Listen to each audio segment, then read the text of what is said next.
The downside of having a podcast about fatherhood is you can really talk about a lot of different things. And I often feel like, looking back, I biased a lot of my episodes on getting through the idea of being a dad and creating the ideal life, working on the inside more than the outside. And so I realized that I often don't just give the basic dad advice of, here's X, here's how I would handle that.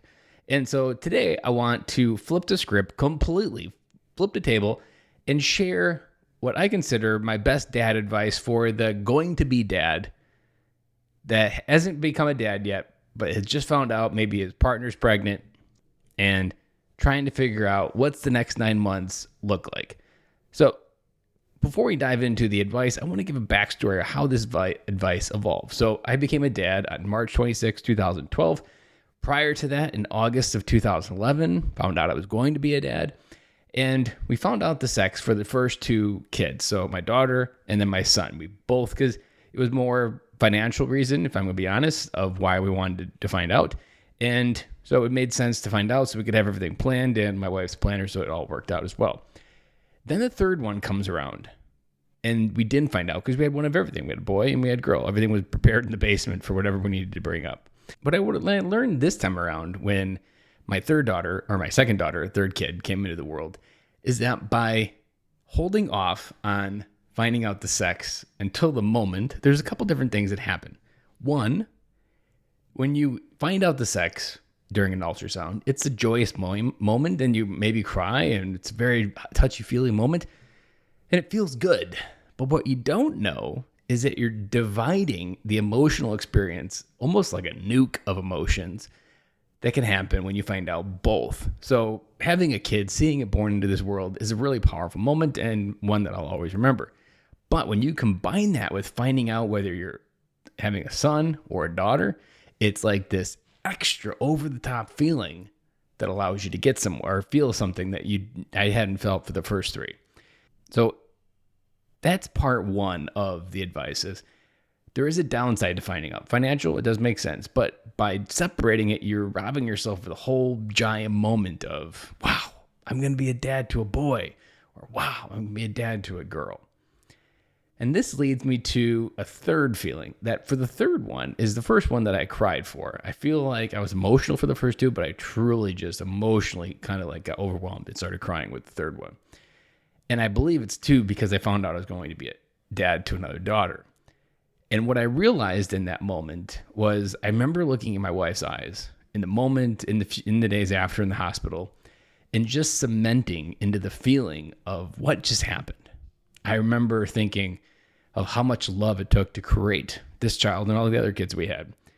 But I really felt it. And it was probably also just I'd been going on my journey, and by that, I'd already been on that road for about 3 years. So there's probably just a more juice capacity within me to feel.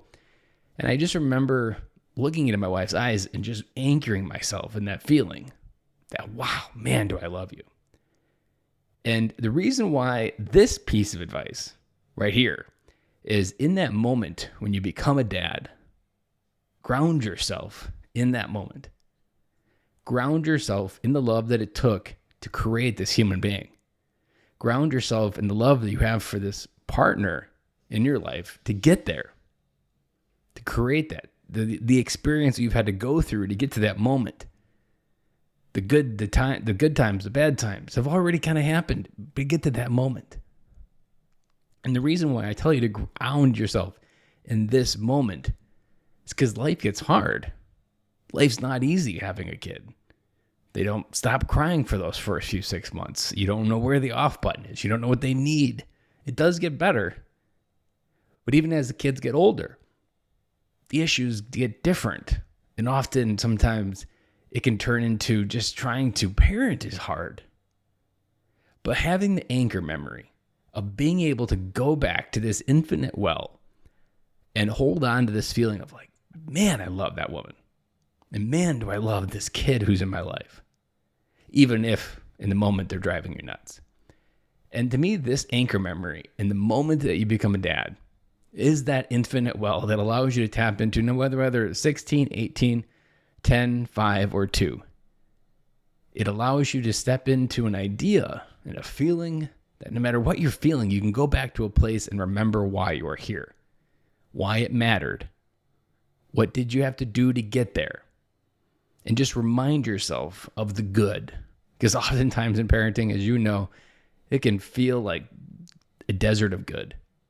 But if you can go back and remind yourself of that feeling, even to capturing a memory of your wife, maybe holding the baby, and capturing that feeling that you felt then, even going the extra mile and journaling how you felt that day.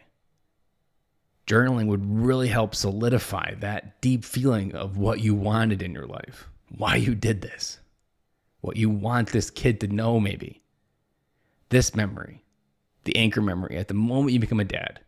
This is my best going to be dad advice. And if you know someone out there that's going to be a dad, appreciate sharing this episode with them. I am your host, Ben Cloy, bringing you daily, 5 days a week, dad advice, life advice, and all-around advice on how to be a better human being.